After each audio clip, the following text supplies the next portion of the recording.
Et du coup, Anaïs, est-ce que vous êtes... Je suis désolé Brigitte et Daniel, ce soir en ligne, pour l'instant, j'ai que Anaïs qui a posté les deux sujets, pervers narcissique et deuil. Donc je vais lui proposer à elle de choisir un des sujets qu'elle avait posté. Si vous n'êtes pas d'accord, je vous invite à poster sur l'événement qui va apparaître dans mon fil d'actualité de façon à faire valoir votre envie, votre droit. C'est ouvert à tout le monde, mais c'est la majorité qui l'emporte. Il y avait trois possibilités. J'ai besoin de la personne en live pour qu'on puisse échanger sur le sujet. Donc, Caroline qui proposait le troisième sujet, rebondir après le burn-out, n'est pas là. Ça fait 10 minutes qu'on a commencé en retard en plus. Donc là, je dois commencer. Je vais donc demander à Anaïs qu'elle choisisse entre son sujet période narcissique ou deuil. Anaïs, c'est à vous.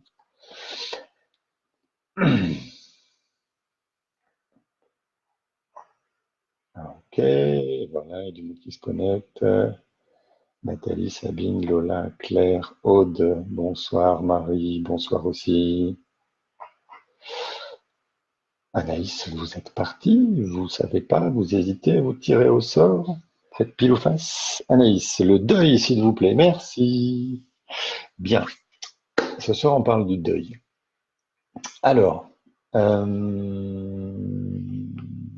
fais tout en live, hein. J'avais pas prévu le sujet du tout. Il y en avait trois, donc j'ai préparé aucun des trois. Je préfère être comme ça, c'est plus spontané pour moi. Anaïs, je vais vous demander cette grand-mère, c'est du côté maternel ou paternel? Elle est morte à 75 ans, rapide, inattendu, j'ai pas besoin de savoir de quoi elle est morte, mais j'ai besoin de savoir comment ça s'est passé, comment vous avez été prévenu de ça. Et pendant ce temps-là, je fais un petit peu de théorie maternelle, grand-mère maternelle. Vous êtes une femme, c'est votre grand-mère maternelle, on est donc sur la lignée des femmes. Voilà, ça peut être une information. Lignée des femmes et son importance de lignée des femmes. Sylvie, bonsoir. Euh, Tous les courants thérapeutiques, psychiatrie, psychologie, psychothérapie et autres thérapeutes s'accordent à dire que le deuil se fait en plusieurs étapes et qu'il faut franchir avec succès chacune des étapes pour, au bout du compte, dire OK, j'ai fait le deuil. Anaïs était prévenue par téléphone par une tante en pleine nuit. Alors, c'est aussi pour ça que je fais une petite parenthèse technique, pardon. C'est aussi pour ça que j'essaie de passer sur YouTube parce que lors de la rediffusion, les commentaires sont affichés en direct sur la diffusion, ce qui n'est pas le cas sur Facebook, vous ne les voyez pas en direct. Et c'est parfois compliqué pour revoir la vidéo sans les commentaires en direct pour suivre avec moi. C'est pour ça que là, sur Facebook, je vais reprendre chaque fois ce que vous dites.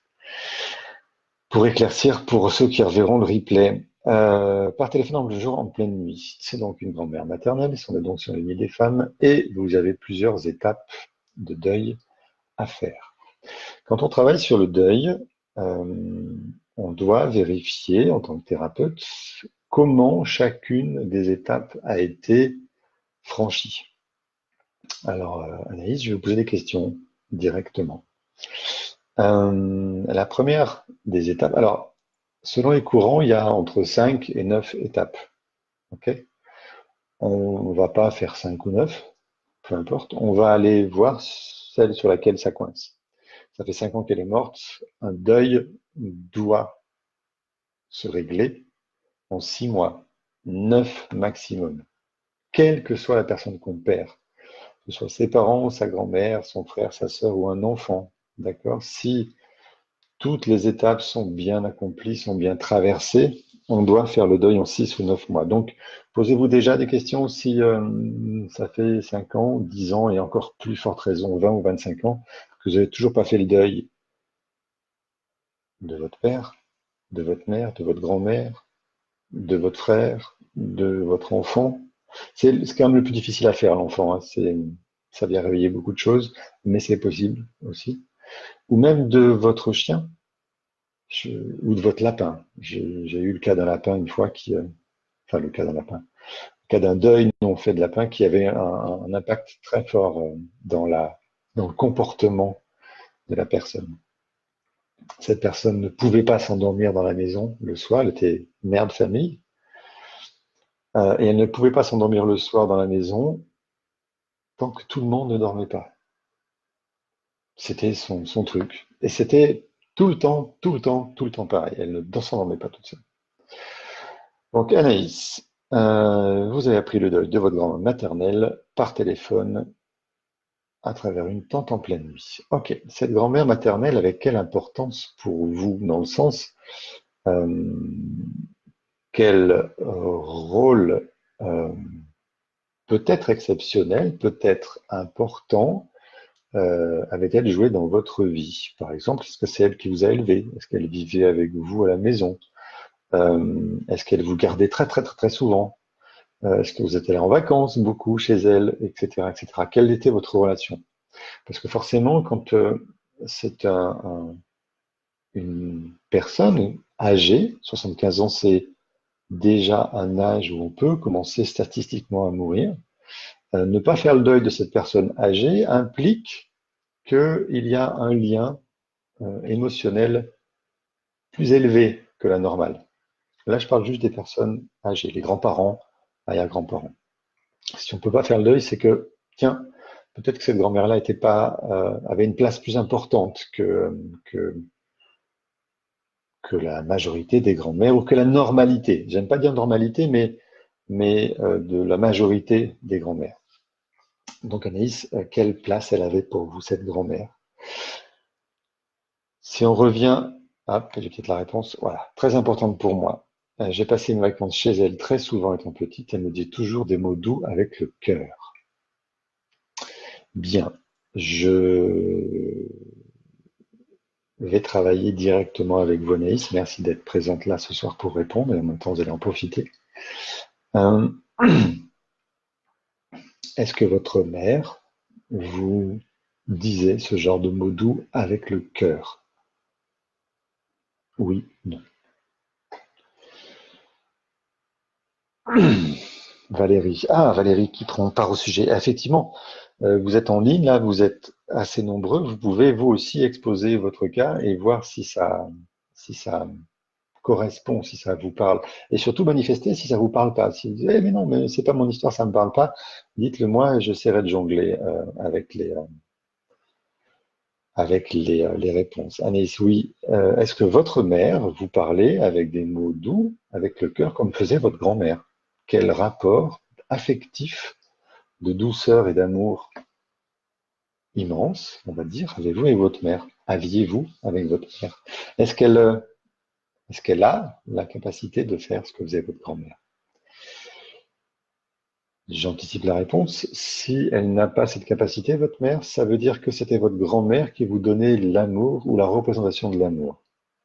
Et en tant qu'enfant, pour grandir, on a besoin de l'amour inconditionnel de votre mère. Ceux qui suivent les émotions depuis un moment commencent à bien le savoir. On ne peut pas grandir sans amour inconditionnel de maman. Et si maman ne le donne pas, que par contre grand-mère le fait, grand-mère prend la place de maman au niveau de l'affectif. Tout simplement, elle devient représentante de maman. Et si grand-mère meurt, j'ai plus personne qui va me donner l'amour, et la personne qui reste là n'est pas capable de le faire, donc ça coince. Ma maman m'a très peu chouchouté comme elle. Ok, on a déjà une première piste de pourquoi elle est aussi importante. Elle a pris la place de maman. Ok. Vous avez appris le deuil par téléphone la nuit. Elle n'était pas malade, donc c'était un accident. Donc, on n'a pas le temps de s'y préparer. Ça va jouer aussi sur le deuil. Ça va jouer dans le sens où la première phase du deuil, c'est le déni. Non, c'est pas possible, elle n'est pas morte, je te crois pas. Surtout si on est réveillé en pleine nuit. D'accord? Si on est réveillé en pleine nuit, euh, c'est un choc. Parce qu'on est endormi, on se suquait, on prend le téléphone. Allô, ta grand-mère est morte. Je rêve, c'est réalité, c'est pas possible, j'ai pas envie, c'est trop affreux. Le déni va venir surtout de c'est pas possible, c'est trop affreux. Je pourrais pas supporter ça, donc non, c'est pas vrai, elle est pas morte. Et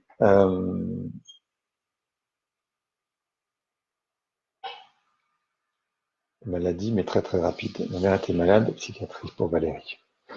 Ok. Donc on a deux histoires différentes, une mère malade en psychiatrie pour Valérie et une mère malade mais une maladie très rapide pour Anaïs. Donc on n'a pas le temps de se préparer à ça et on se prépare jamais à un deuil. Comment se préparer à un deuil? La seule façon de se préparer, c'est de régler toutes les petites affaires qu'on a avec les uns les autres. Parce que si on revient sur un peu plus de théorie, une fois passé l'étape du déni, c'est pas vrai, elle est pas morte. Quand on est adulte, on va bien se confier, se confronter à l'évidence que si, elle est morte. Quand on est enfant, je précise adulte parce que quand on est enfant, qu'on vous dit, ben papy, il est mort, euh, soit c'est avant l'âge d'avoir la capacité de comprendre de ce que c'est la mort. Donc, papy, il est mort, ça veut dire quoi? Il est blanc, il est malade, il s'est cassé la jambe et il est mort. C'est une caractéristique comme une autre physique. Il est mort, ok, il est mort. Si je sais pas ce que c'est la mort, si j'ai pas conscience enfant de ce que c'est la mort, déjà je peux pas l'entendre.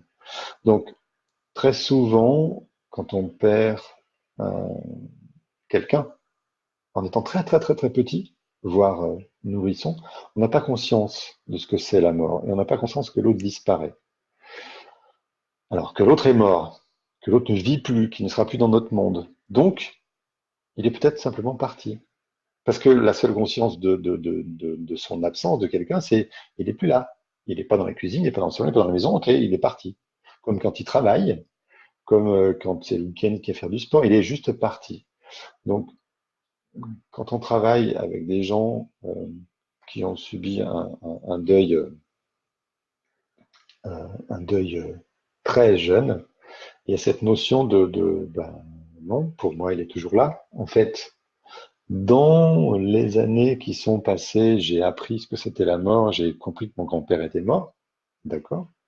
Mais la petite partie de moi, enfant à l'époque, elle ne sait toujours pas ce que c'est la mort. Elle a besoin de comprendre, de sentir. Sinon, je reste dans le déni. Et dans le déni, bah non, il est toujours vivant. Et il faut que je le retrouve. Donc je le cherche. Et globalement, on va le chercher dans ses partenaires, mais c'est un autre sujet. Valérie nous dit, j'étais ado. Sylvie, pour ma part, j'ai eu à faire euthanasier mon chien. Et à ce jour, c'est le deuil le plus dur que j'ai eu à faire. Je crois qu'il n'est pas encore vraiment fait. Voilà un exemple. Et ça fait plus de 4 ans.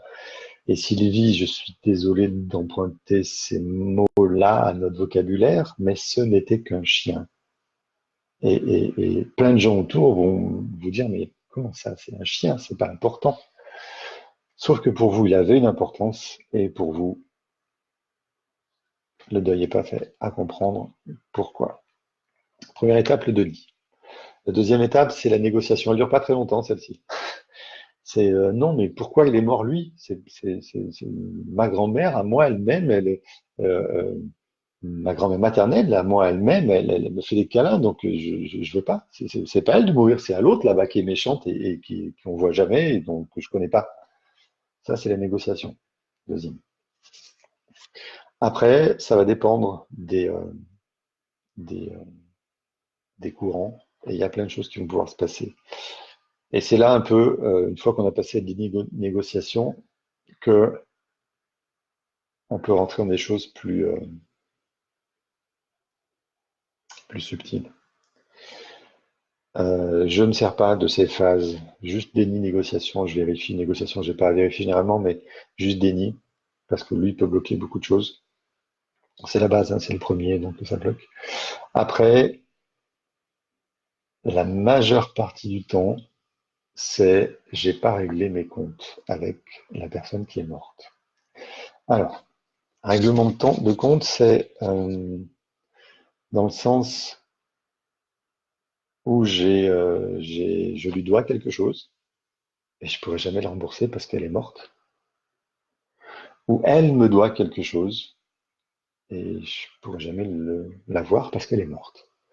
Donc, attention, cette notion-là, euh, elle est perturbante dans nos esprits judéo-chrétiens où on doit respecter les morts, parce que c'est comme ça, on fait partie de ce monde-là, judéo-chrétien, où on doit respecter les morts. Euh, le travail le plus important qu'il y a à faire, c'est d'accepter qu'une petite, infime, microscopique partie de nous, peut-être, est en colère contre le mort de nous avoir abandonnés. Globalement, c'est ce qui ressort le plus souvent. Tu m'as abandonné. On ne peut pas dire à un mort, tu m'abandonnes. Il est mort. Ce qu'il peut, il a envie de vivre, lui, il est mort. N'empêche que nous, on se sent abandonné. D'accord? Et si on se sent abandonné, ça suffit. Mais on ne peut pas l'exprimer. Ça suffit pour faire un conflit. Rappelez-vous, ça remonte peut-être à plusieurs épisodes de live. Euh, quand je dis ça, ça coince dans la gorge. Ah, quand je dis ça, les comptes à régler, ou la colère après elle, ou quoi? Ça, pardon, mais comme c'est pas vraiment en direct, j'ai un peu de mal à resituer. Quand je dis quoi, ça coince dans la gorge d'Anaïs. Un, un conflit, c'est un conflit émotionnel, dans le sens où ça va rester bloqué chez nous, ça va piloter notre vie inconsciemment. C'est une émotion qu'on n'a pas su gérer intellectuellement, qu'on n'a pas su, euh, pour que ça devienne un conflit, alors, je vais faire plus simple. Il faut 4 paramètres pour que ça devienne un conflit émotionnel. C'est-à-dire qu'il faut que ce soit brutal. Là, dans le cas d'Anaïs, c'est brutal, je ne m'attends pas, je veux. Elle est malade, donc on sait quand même qu'à 75 ans, il y a un petit doute, mais quand elle meurt, c'est brutal. Euh, violent. Et là, c'est la violence affective que vit Anaïs. C'était comme ma mère qui me donnait de l'amour. Donc ça devient violent.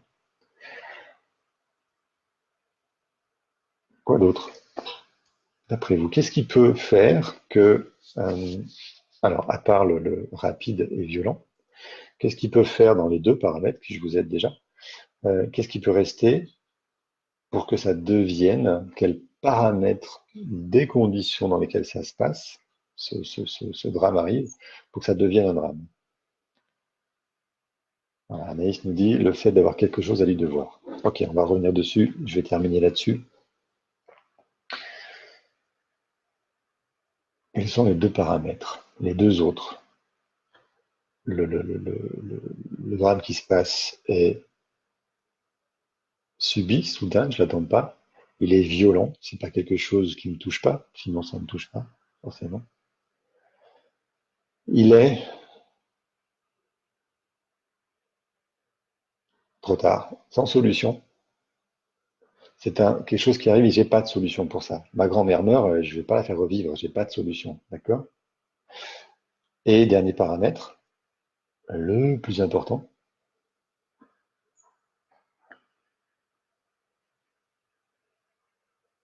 le soutien de la personne. Je ne sais pas de quel moment ça parle. Pardon, mais quand je vous dis vos commentaires arrivent au fur et à mesure de discussion, j'ai besoin que vous resituiez le contexte quand vous mettez votre commentaire, sinon je ne sais pas ce que c'est. Je ne peux pas exprimer ce que je ressens. C'est la seule raison, les 4 seules raisons qui font qu'un drame devient un conflit inconscient. Subi, inattendu, violent, émotionnellement, sans solution, et j'exprime pas ce que je ressens. Et les psys l'ont bien compris malgré tout.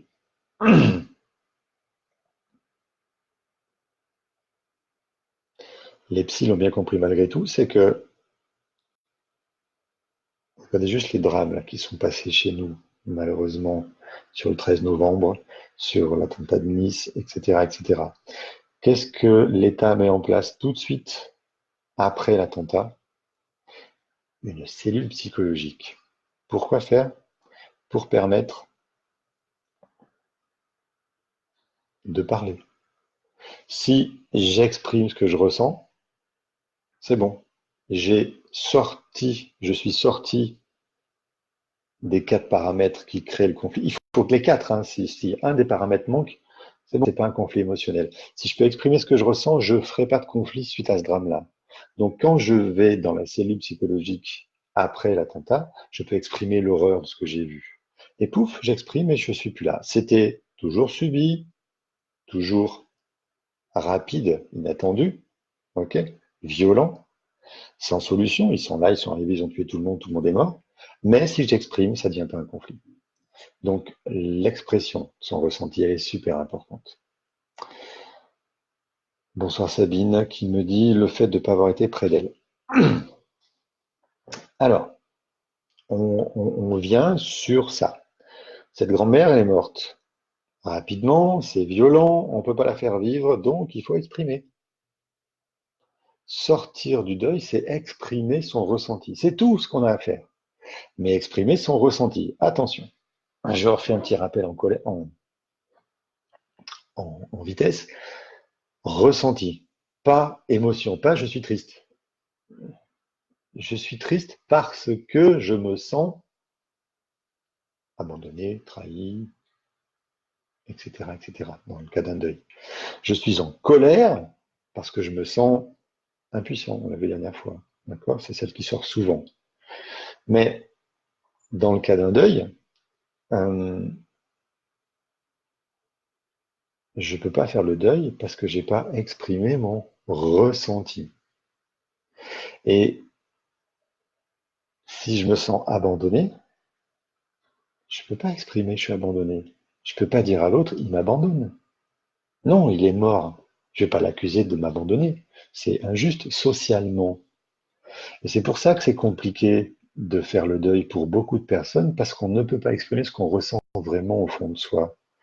Même si on se sent abandonné, même si on se sent trahi, même si on se sent rejeté, il est mort. Donc c'est bon, il n'a rien fait. Je peux pas j'ai pas le droit, moi, de me sentir abandonné quand il est mort. Je ne peux pas exprimer, je me sens abandonné. Donc, j'exprime pas. Et bing, je reste avec mon poing fermé. Ça devient un conflit émotionnel. Je ne peux pas faire le deuil. Alors, je ne peux pas exprimer pour plusieurs raisons. Celle que j'ai vue souvent, c'est je ne peux pas aller à l'enterrement. Oui, parce que je suis enfant, parce que mes parents estiment que j'ai pas l'âge, alors que j'ai 10 ans, 12 ans, 8 ans, 7 ans, peu importe. Euh, je peux pas aller à l'enterrement, donc je peux pas voir le cercueil. Donc, je peux pas sortir du déni si jamais je suis encore un petit peu dans le déni, parce que là, ça blinde. Voir le cercueil, c'est clair, il est là. Le meilleur encore, et là vous faites ce que vous voulez avec vos enfants, d'accord? Mais le meilleur encore, c'est les emmener dans la chambre mortuaire pour voir les grands-parents. Pas les obliger pas à les toucher, à faire des bisous, quoi que ce soit. Ça, c'est très très dur. Mais au moins voir. Elle est là, elle est morte. Elle est bizarre quand elle est morte, elle n'a pas la même tête, je la reconnais pas. Et on peut discuter de la mort. Au contraire, ça va créer des discussions pour rendre la mort plus, plus vivante, si j'ose dire, plus vraie. Et là, de là, on va pouvoir exprimer ce que je ressens. Mamie me manquait, mamie c'était important pour moi, et pleurer, pleurer. Et là, on est dans l'expression, et là, on est sûr que le deuil a une chance supplémentaire de se faire. Si les enfants sont trop petits, ils vont pas comprendre ce que c'est qu'un cadavre. Il faut qu'ils aient la notion d'être mort. Ok. Donc, quand ils sont trop petits au décès, on peut les emmener sur la tombe. Voilà, elle est morte et c'est comme ça, c'est là qu'elle est enterrée, pour qu'il y ait une idée de lieu. Euh,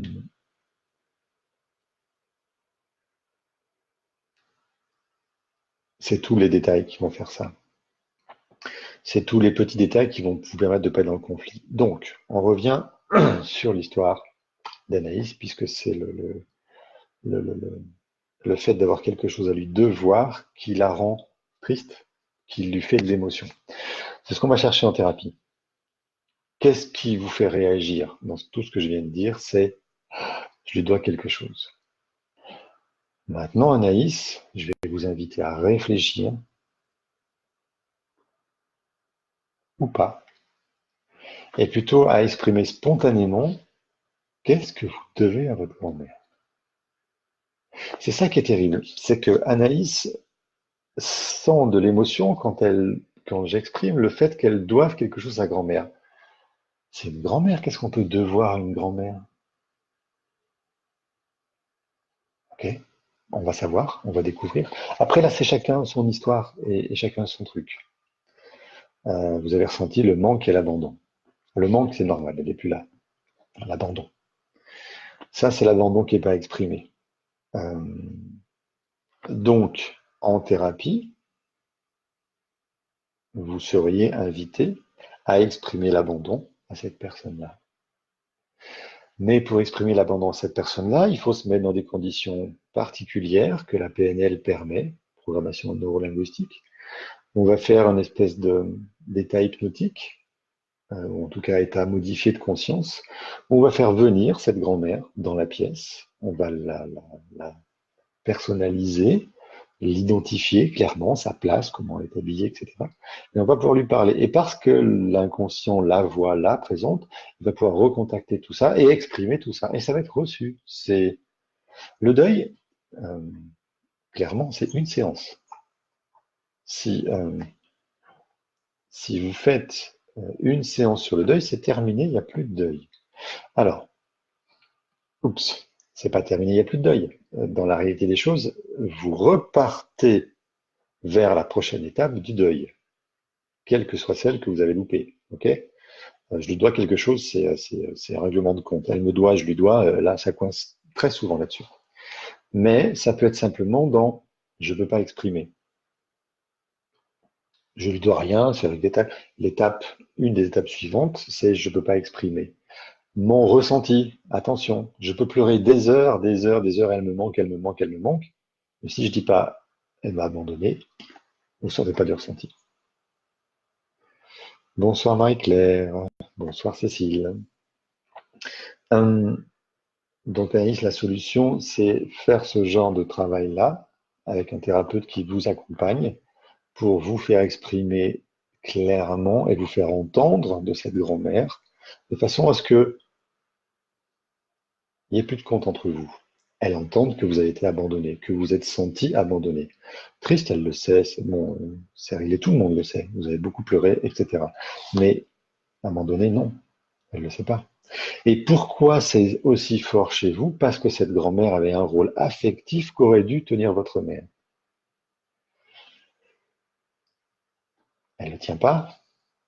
C'est la personne qui représentait votre maman qui est morte. Votre maman est encore là. C'est donc à votre maman de vous donner l'amour. Mais elle ne le fait pas. Maman symbolique est morte, maman est là. Maman est toujours là. Donc, comment je peux faire le deuil de quelqu'un qui représente quelqu'un de vivant? Là aussi, ça coince dans la représentation. C'est pas que j'ai pas pu exprimer, mais il y a sûrement une histoire de représentation qui est pas très claire dans votre inconscient. Si vous mettez mamie à sa place, c'est mamie, elle est morte. Ok, maman, elle peut pas me donner ça et c'est dommage, mais il y a de l'acceptation à faire de ce qu'elle peut pas donner. Ou un travail à faire pour trouver ce qu'elle peut pas donner. Parce que, on va rentrer dans autre chose. Vous avez eu besoin d'une grand-mère pour obtenir ce que vous n'aviez pas de votre mère. Ok. Si cette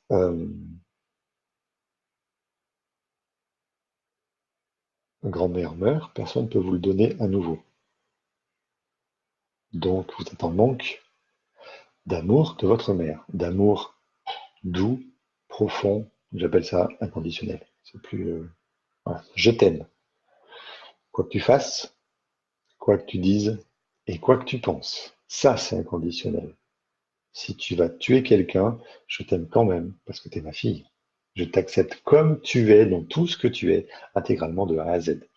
S'il n'y a pas ça, ça manque.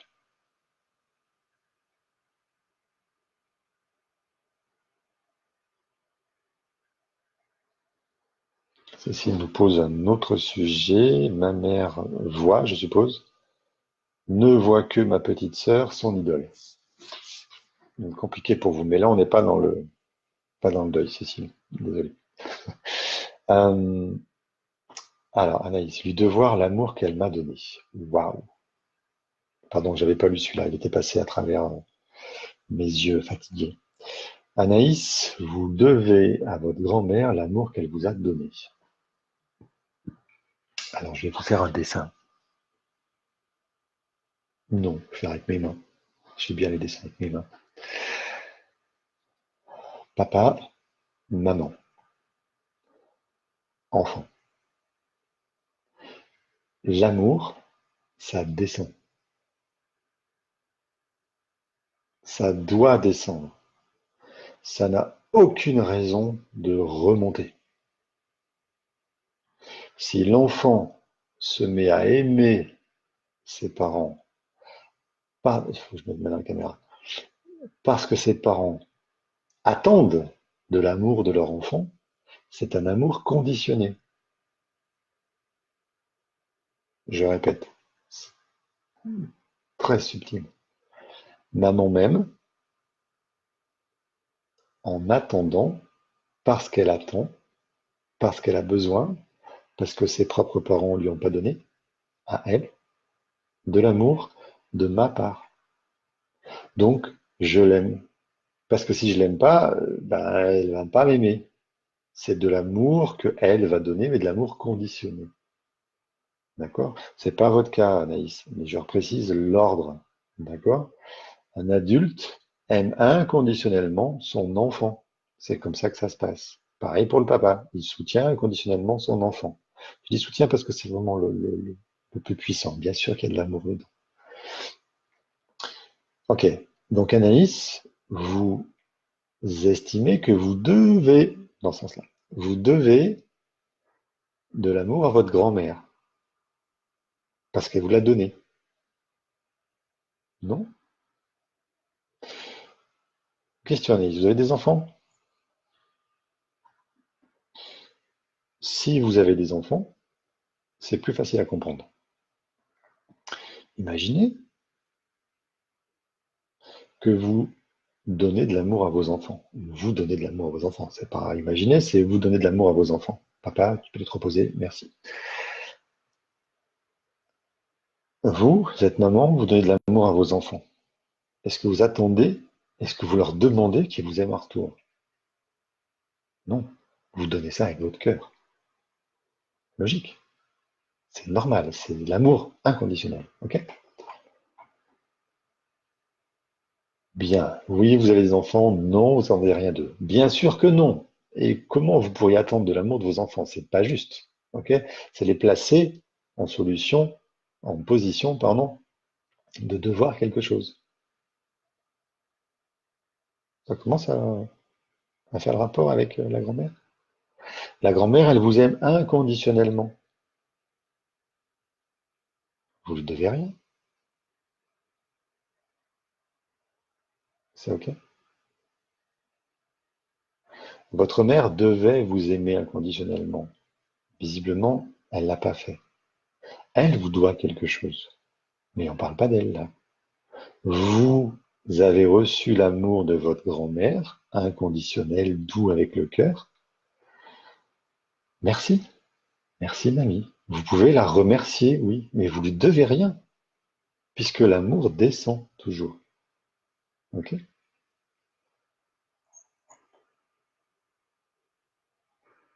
Non, je n'ai pas de dansant. D'enfant. Ok. Si vous aviez des enfants, vous imaginez bien que vous ne pouvez pas leur demander d'amour. C'est pas juste pour eux. Vas-y, je t'aime, mais aime-moi en retour. Fais-moi un câlin, fais-moi un câlin. C'est ça, on appelle ça on a un langage pour ça, les mères araignées. Ouais. Je fais ma toile, je construis ma toile. Quand je t'ai attrapé dans ma toile, je te garde en vie. C'est ce que font les araignées, hein. Elles gardent leur proie en vie, elles leur injectent un truc pour les endormir, les conserver, pour aller les nourrir, s'en nourrir petit à petit. Donc je fais des enfants et je vais me nourrir petit à petit de l'amour qu'ils m'apportent. fais-moi un câlin, tu ne me fais pas assez de câlins.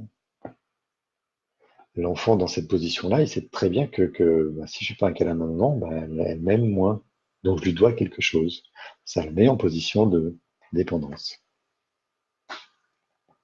Je vois Cécile qui réagit. Merci de votre réaction. Oui, elle est directe. Anaïs, est-ce que ça vous parle, ça? Est-ce que vous arrivez à voir le schéma où l'amour descend de votre grand-mère? Il aurait dû passer à travers votre mère aurait dû le donner, mais ça s'est pas fait. Ça a été fait en direct. Donc vous, enfant, vous ne devez rien à votre grand-mère. Vous devez de l'amour à vos enfants, futurs enfants, on est d'accord. Ils sont même pas dans l'écran là, ils sont pas là encore, d'accord? Et vous leur devez plus tard, inconditionnel. C'est pas un doigt, on les aime ces enfants, point. Par contre, si votre mère a eu un manque d'amour, ce que je comprends pas là dans la relation, ça arrive très très souvent malheureusement. Les grands-mères n'aiment pas assez les mères qui donnent pas assez d'amour à leurs enfants. Ou les enfants ont vécu des choses en dehors de leur mère, peu importe, qui les a coupés de l'amour, et elles sont donc incapables de leur donner à leurs enfants. Par contre, dans ce premier cas où les mères n'ont pas eu d'amour de leur propre mère, elles arrivent souvent à réclamer de l'amour à leurs enfants, à les mettre dans une position de devoir quelque chose. Je dois aimer maman, sinon elle ne va pas m'aimer. Juste, dans ce cas-là, j'ai pas eu un amour inconditionnel. Vous n'avez pas eu cet amour inconditionnel de votre mère, vous avez eu un amour réparateur de votre grand-mère, mais c'était que celui de votre grand-mère, c'est pas celui de votre mère, donc il manque une étape. Le travail dans ce cas-là, il est d'aller trouver l'amour de maman.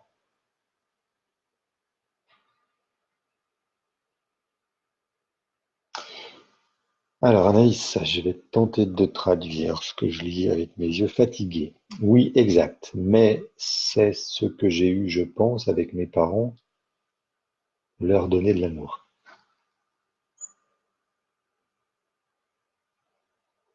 J'ai du mal à me dire que je ne dois pas de l'amour à ma grand-mère.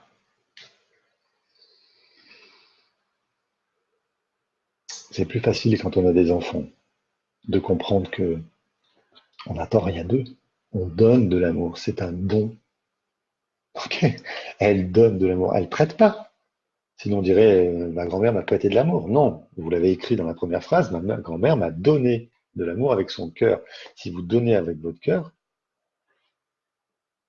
vous attendez rien en retour. Bonne soirée Valérie. Oui, on est un peu long ce soir. On est un peu long parce que on a commencé tard. Euh, donc, 47 minutes, mais j'ai commencé à 40. Je dépassais largement ma demi-heure comme d'habitude. Euh, Sylvie qui me dit, pour le coup, je me reconnais entièrement là-dedans, je vais donc être vigilante avec mes enfants. Sylvie, vous avez perdu votre chien, vous avez été obligé de le piquer. Euh, j'ai vu ça souvent, c'est très culpabilisant, parce qu'un chien, ça donne un amour intégral, absolu, tout le temps, c'est là, c'est de faire des câlins, ça ne peut pas se passer de nous, c'est l'outil de transfert idéal pour avoir de l'amour. Si vous pouvez pas faire le deuil de votre chien, c'est que vous aviez trouvé j'ai perdu le mot, remplaçant, pour faire simple, le remplaçant de celle qui devait vous donner de l'amour. Votre mère, donc j'en déduis que votre mère vous donnait pas beaucoup d'amour. Et que cet amour, vous êtes obligé de le chercher auprès de ce petit chien qui a rien demandé.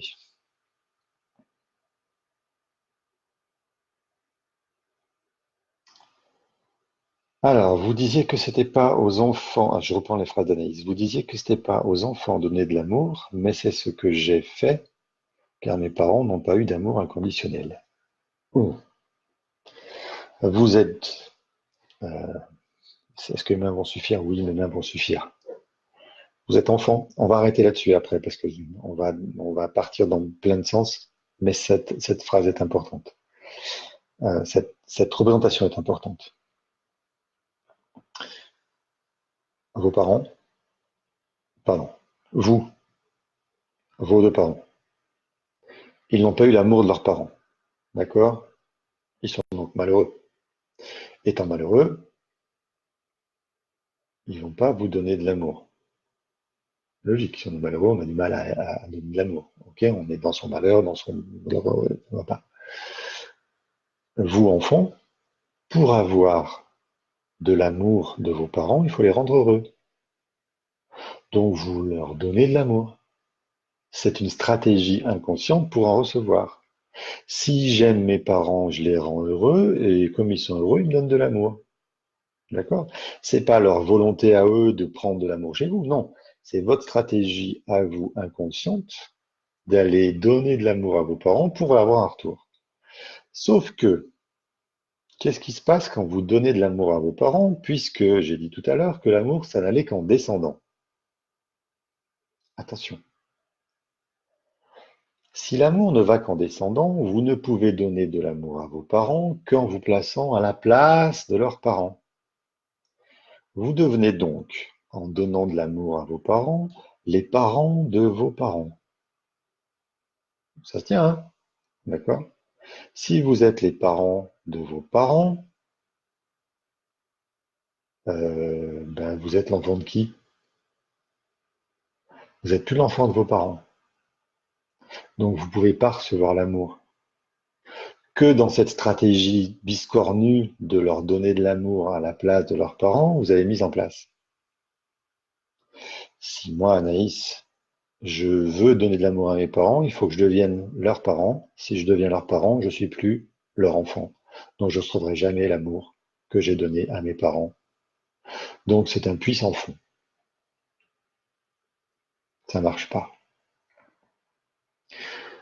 Le seul moyen d'avoir de l'amour de vos parents, ben, c'est de changer de parents. C'est d'accepter que eux ne peuvent pas vous donner de l'amour. C'est de faire le travail qu'il faut pour régler vos comptes avec eux et devenir adulte sans eux et vous tourner vers d'autres parents qui vont remplir tout ce que vous n'avez pas eu. Et ça, c'est ce que je fais en stage, sur ce fameux stage de se trouver soi-même et vivre des relations épanouies. Se trouver soi-même, c'est-à-dire grandir, ouvrir les yeux sur les défaillances de nos parents. Attention, c'est très compliqué, je vais en fâcher plus d'un, plus d'une.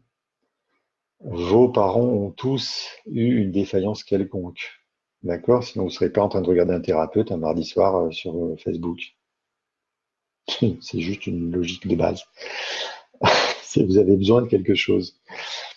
Euh, il y a des défaillances plus ou moins grandes, d'accord, des défaillances pour plein de raisons qui leur appartiennent et qui sont leurs raisons. N'empêche que quand ils deviennent parents, ils doivent donner tout ce qu'ils ont de meilleur à leurs enfants. C'est leur rôle de parents. Et si j'y arrive pas, je dois me poser des questions, travailler, trouver mon problème pour donner le meilleur à mon enfant. Mon rôle de parent, c'est ne surtout pas faire vivre à mon enfant ce que j'ai vécu. Ni autre chose de pire, ni autre chose de l'inverse. D'accord? Donc, j'ai pas d'amour de papa, maman. Ma stratégie, c'est leur donner de l'amour. Je ne peux leur donner de l'amour que en étant leurs parents. Si je deviens leur parent, je suis plus leur enfant, je ne reçois pas d'amour. Donc, je vais donner, donner, donner, donner, donner, sans fin, sans jamais recevoir quelque chose, puisque je suis plus à la position de petite fille. Voilà. Et ça, c'est pénible.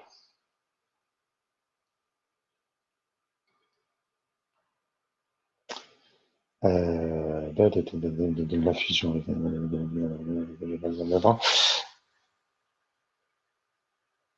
Alors, je vous êtes dans la demande avec eux, car c'est celui de mes parents. Exactement, Sylvie, vous êtes dans la demande à vos enfants, parce que vous n'avez pas celui de vos parents. La solution, c'est pas vos enfants, c'est pas votre chien, c'est votre travail sur vous pour trouver une ressource extérieure pour réparer la petite fille à l'intérieur. On parle de soigner l'enfant intérieur en lui donnant de l'amour. Et vous pouvez pas lui donner de l'amour à cet enfant intérieur si vous n'avez pas reçu vous-même. Pour en recevoir vous-même, il faut passer par une phase où vous allez réparer, recevoir cet amour, le faire grandir en vous pour le donner enfin à vos enfants. Et là, où sera votre place? Anaïs, ben non, parce que j'ai pas eu de retour, bien sûr, ça marche pas. Alors, Patricia, est-ce que cette conférence est publique? Oui. Est-ce que tout le monde peut voir ses commentaires ou pas? Ou seulement les personnes inscrites? Il n'y a pas d'inscrits, c'est complètement public. Ça sera sur ma page en public après.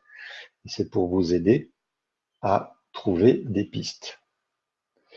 Lola nous dit, elle nous confirme en fait qu'en constellation avec mes parents idéaux, j'ai résolu pas mal de choses. Bien sûr. C'est comme ça que ça marche. Il faut passer par un travail qui va vous faire retrouver ce qu'on vous a pas eu, qui va venir activer chez vous ces valeurs et ces ressources que vous n'aviez pas eues, que vous avez plus, que vous avez perdues, etc., etc. En ayant ces ressources-là, vous pourrez aimer cet enfant intérieur, lui donner ce qu'il n'a jamais eu, parce que vous êtes le seul, la seule et la meilleure pour donner tout ça à cet enfant-là. Donc, sur ce, comme promis, au bout de 55 minutes, je coupe et je vous remercie d'avoir été présent et d'avoir participé à ça encore avec votre histoire. Et pour répondre à la question de Patricia, c'est une question qu'on me pose souvent. Oui, mais je peux pas raconter ma vie en public sur Facebook. Est-ce qu'Anaïs a raconté sa vie?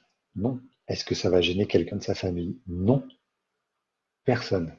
Ses parents n'ont pas Facebook, c'est bon, c'est réglé. Ses copines savent très bien qu'elle a des problèmes de relation. Tout le monde sait ça. C'est d'ordre public. On essaye de cacher des choses soi-disant intimes, alors que tout le monde vit les mêmes. Et qu'au contraire, en exposant ces problématiques, on a des réponses personnalisées. D'accord? Si vous exprimez rien, forcément, vous aurez rien. Bref, merci infiniment, Anaïs. C'était très riche ce soir. Ça m'a permis d'aborder plein de choses. Et Sabine, merci. À bientôt. Oui, à dans 15 jours. Ça se prépare. C'est bientôt là et tout est prêt. Et vous aurez des renseignements sur le stage bientôt. Bref, euh, merci à tout le monde et à la semaine prochaine. Je recommence la semaine prochaine. J'insiste avec YouTube. Si là, j'aurais compris comment ça marche. Et en tout cas, bienvenue la semaine prochaine pour ce 20e. Ce sera le 20e live avec vous-même. Waouh! À bientôt! Ah, je finis quand même avec Anaïs. Merci beaucoup. Je vous dis à bientôt du coup. Et le plus important, c'est nous. Si l'entourage n'est pas content, c'est qu'ils doivent régler quelque chose. Bravo, Anaïs. Le plus important, c'est vous. S'ils ne sont pas contents, c'est leur problématique. À eux.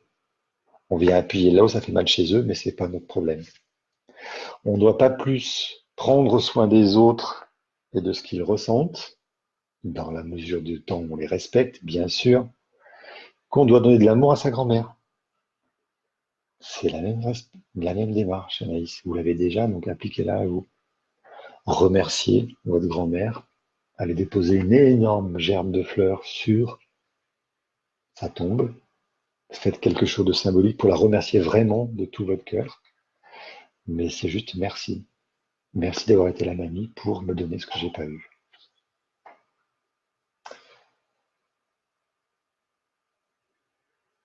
À bientôt tout le monde. Bonne soirée.